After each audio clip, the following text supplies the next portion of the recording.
The day I was supposed to marry Vincent Sorrentino, I threatened to jump from the steeple of the family church. Vincent abandoned me at the altar without a second thought.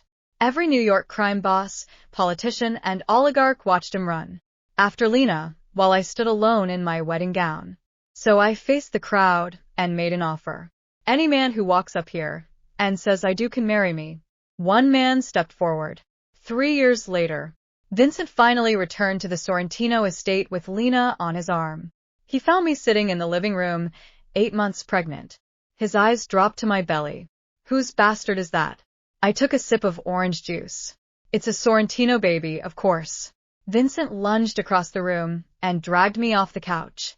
Don't lie to me. I left on our wedding day, and I haven't set foot on Long Island in 3 years. That child cannot be mine. I never said it was yours. The Sorrentino family had more than one man in it. Lena stared at me with carefully rehearsed shock. Vincent let you keep the title of Mrs. Sorrentino. He let you live in this estate, and you repaid him by getting pregnant with another man's child? I pulled my arm from his grip and looked at her. You're the Sorrentino's adopted daughter, yet you ran away with the man you call your brother. Wouldn't lecture anyone about shame. Her eyes filled instantly. She turned toward Vincent, as if I had struck her. The whole underworld must be laughing at you, she whispered. She's carrying another man's baby under your family name. That was all it took. Vincent had endured 3 years without his inheritance, his accounts, or his grandfather's approval.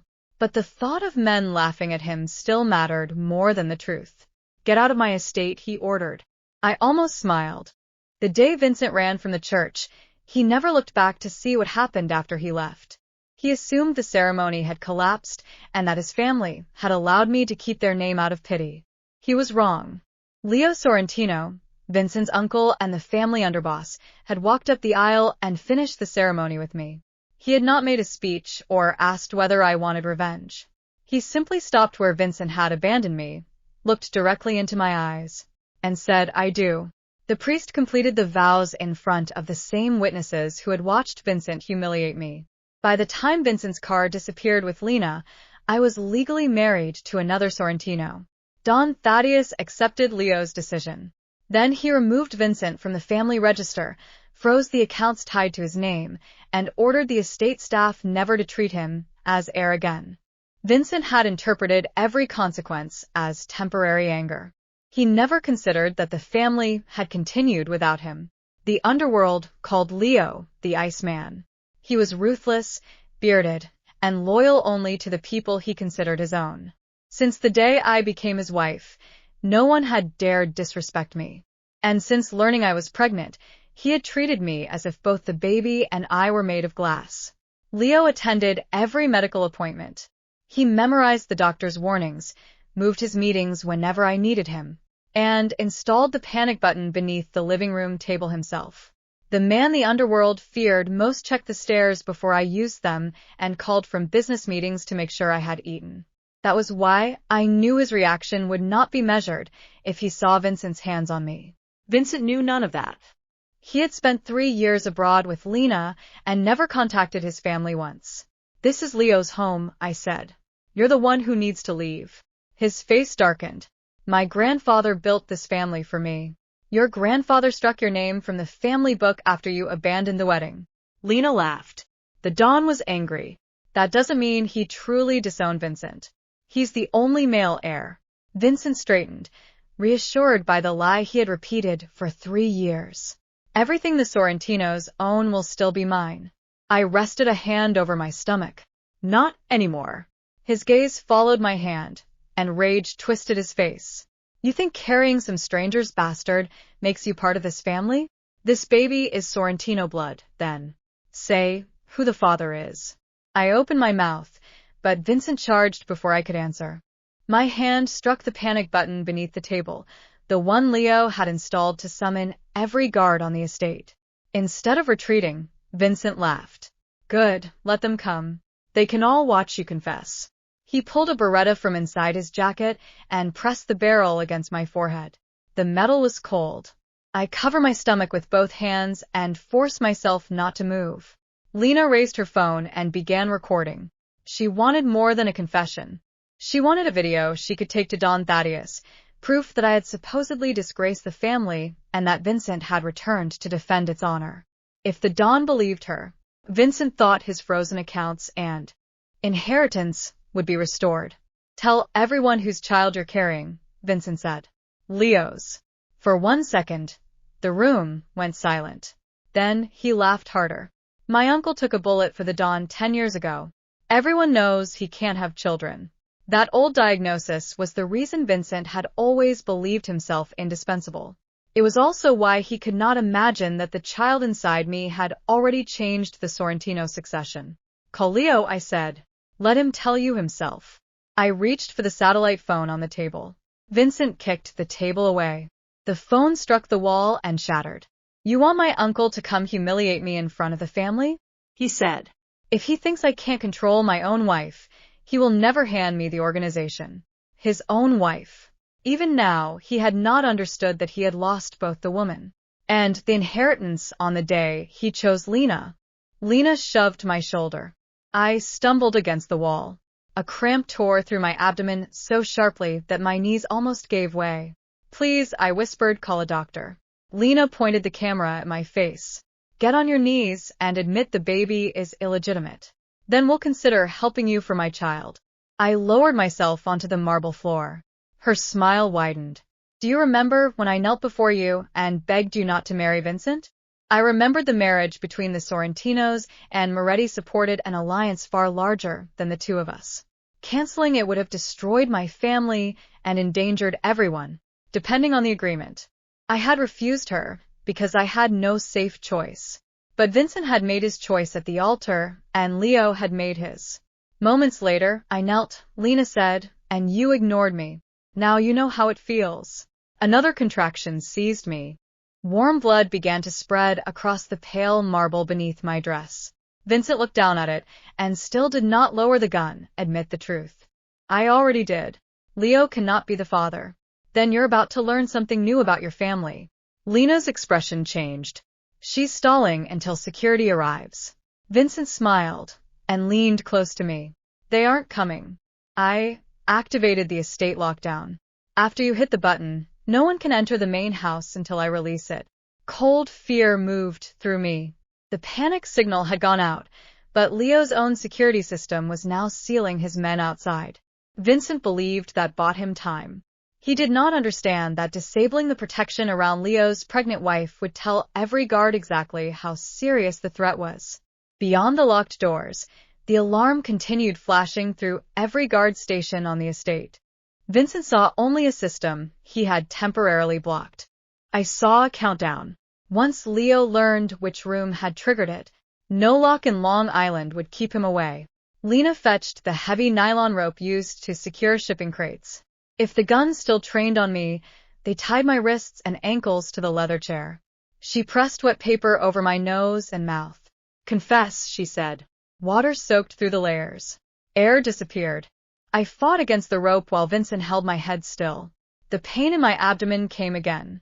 My baby's movements, frantic moments earlier, began to weaken. I stopped thinking about Vincent's inheritance, Lena's recording, or the humiliation they wanted from me. I thought only about staying conscious long enough for Leo to reach us. Vincent watched me struggle with complete certainty. He believed I was a discarded bride carrying a stranger's child. He believed Leo was infertile. He believed the estate, the family name, and the title of heir were waiting for him to reclaim them. Most of all, he believed the lockdown could keep the Iceman outside his own home. My vision darkened. Then the front doors exploded inward. The wet paper slipped from my face as Lena spun toward the sound. Heavy footsteps crossed the shattered entrance, and I heard the voice I had been praying for. Stop. The voice came from behind me. Touch my wife again, Vincent, and I will bury you myself. Leo stepped through the shattered doors, his suit jacket hanging open, his face terrifyingly calm. Behind him stood 20 armed men. Vincent's smile disappeared. Uncle. Leo's eyes moved to the blood beneath me, the rope around my wrists, and the gun against my forehead. Then he looked at Lena. You have 5 seconds to explain why my pregnant wife is bleeding on my floor. Lena dropped her phone. Vincent raised the gun higher. Stay back. Leo laughed once. It was the first time I'd ever heard him laugh when he was angry. You've spent 3 years believing I couldn't have children. He slowly removed his watch. You are wrong. Vincent's face went white. Leo looked at my stomach. 8 months ago, my wife and I learned we were having a son. Vincent stared at me, then at Leo. You can have children? Leo nodded. And unlike you, Vincent, I never abandoned my family. 2 guards rushed forward. Vincent fired. The bullet struck the ceiling. Before he could fire again, Leo crossed the room and slammed him into the marble floor. Lena screamed. The guards dragged her away, while Vincent struggled beneath Leo. You took my wedding day, Leo said quietly. You threatened my wife. Then he leaned closer. But the worst mistake you made was making me come home angry. Vincent was dragged away screaming that he was still the heir. Leo simply turned toward me. The terrifying underboss vanished instantly. He knelt beside me. Are you hurt? I shook my head, tears finally escaping. My baby. I've got you. He untied my wrists and lifted me carefully into his arms. As the ambulance arrived, Don Thaddeus entered behind the guards. He looked at Vincent being dragged away. Then at Lena. Remove both their names from every Sorrentino record. Vincent froze. Grandfather, the Don didn't even glance at him. You lost the family the day you abandoned your bride. He looked at Leo and smiled. And today, my grandson gave me another heir. 3 months later, my son was born. Leo cried harder than I did. Vincent never returned to the estate. Lena disappeared from New York after the family stripped her of every privilege. And the wedding Vincent had destroyed became the story everyone whispered about. Because the bride he abandoned had never been left alone. She had simply married the wrong Sorrentino first. 3 weeks after my son's birth, I thought the worst was over. I was wrong. At 2 a.m, every light in the Sorrentino estate switched off. My baby began crying. I reached for him just as the bedroom door opened. Leo rushed inside with a gun in his hand. Stay behind me. A gunshot cracked downstairs. Then another. Leo handed our son to me and locked the bedroom door. Don't move. Leo, what's happening? His jaw tightened. Someone inside the family betrayed us. Before he could say more, his phone rang. He answered. The voice on the other end made his expression change. Don Thaddeus has been taken. My stomach dropped. Leo grabbed his coat. I have to go. No. He looked at me. I'm coming with you. You're staying here. Leo, whoever did this knows the house. If they wanted me dead, they could have killed me already. He stared at me for several seconds. Then he handed me a spare pistol. Stay behind my men. We reached the underground garage. Half the security team was already dead. Then the lights came back on. Vincent stood beside Don Thaddeus, with a knife against his throat. My breath caught. He looked completely different. Thin, bruised, furious. You really thought prison would hold me? Leo raised his gun. Let him go. Vincent smiled. I don't want money anymore. His eyes moved to my son. I want what should have been mine. Leo stepped in front of us. You're talking about my child. Our blood, Vincent snapped. Then Don Thaddeus laughed. Vincent frowned. The old man slowly lifted his head. You still don't understand. He looked directly at me. The boy isn't merely Leo's heir. He looked at Vincent. He is the heir to the entire Sorrentino-Moretti alliance.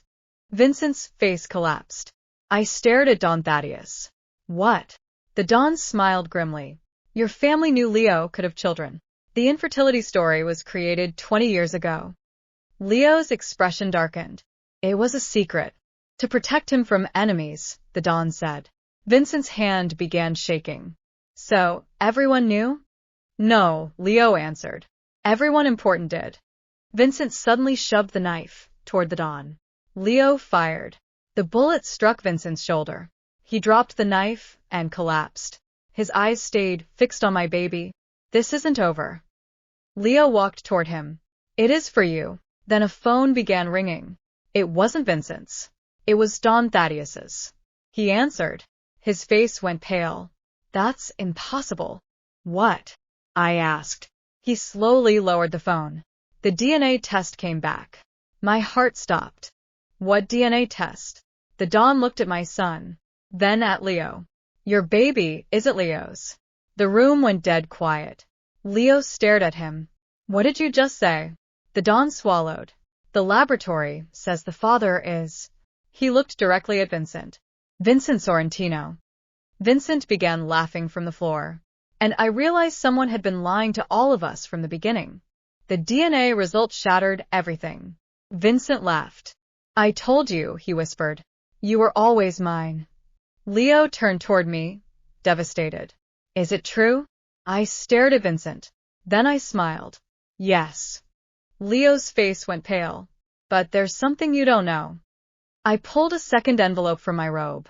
The DNA sample was switched. Vincent's smile vanished. I tossed the envelope at him. The real father is Leo. Don Thaddeus opened the report. Confirmed. Vincent's expression twisted with rage. You planned this. I suspected someone was tampering with the family's records. I looked at Lena. And I was right. Lena froze. The guards immediately seized her. She screamed that she had nothing to do with it. Then her phone was searched. Hundreds of messages appeared between her and Vincent. They had paid a corrupt laboratory technician to forge the DNA result. Their plan was simple. Convince Leo that the baby wasn't his, destroy our marriage, and have Vincent reclaim the Sorrentino inheritance. Leo looked at Vincent. You nearly destroyed my family for an inheritance you lost 3 years ago. Vincent lunged. The guards slammed him to the ground. Don Thaddeus made one final decision. Vincent is exiled permanently. Then he looked at Lena. And she goes with him. Vincent screamed as they dragged him away. Lena cried and begged. Neither of them listened. Leo walked toward me. He took our son from my arms and kissed his tiny forehead. Then he looked at me. You trusted me even when everyone tried to make me doubt you. I smiled. You're my husband. He pulled me close. And you're my wife. Behind us, the Sorrentino family gathered around the baby. The succession was settled. The traitors were gone. And Vincent's greatest punishment wasn't prison. It was watching from a distance as the family he abandoned became stronger without him.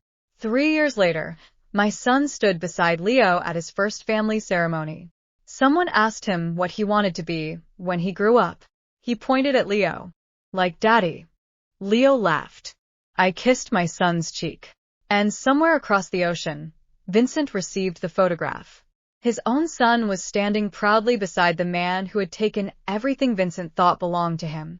Vincent tore the photograph in half. But he couldn't tear away the truth. He had abandoned his bride. And in doing so, he had abandoned the only family that would ever have been his. 2 years later, Vincent was broke, furious, and living in a tiny apartment with Lena. The woman who had once called herself his perfect love now called him a parasite. You promised me this Sorrentino fortune. Vincent slammed his glass onto the table. And you promised me you'd help me get it. I followed you across the world. And I lost everything because of you. Lena grabbed his jacket.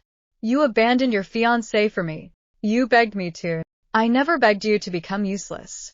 The argument turned physical as they shoved each other across the apartment. Then someone knocked. Vincent opened the door. A collection agent stood outside. Mr. Sorrentino, you're 3 months behind on rent.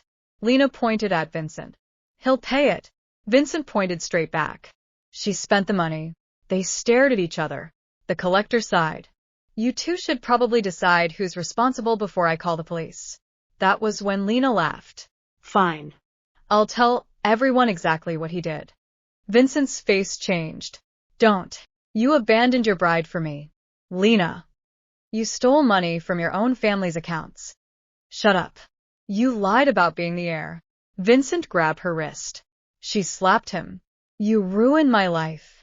You ruined mine. The neighbors called the police. By sunrise, both were sitting in separate cells, accusing each other of fraud, assault, and theft. Meanwhile, across the ocean, I received the news while sitting beside Leo and our son. I read the article aloud. Leo glanced over. Do you feel sorry for them? I smiled. Absolutely not. Our son giggled from Leo's lap. I closed the phone. Vincent had wanted a mistress. Lena had wanted a billionaire. They got each other instead.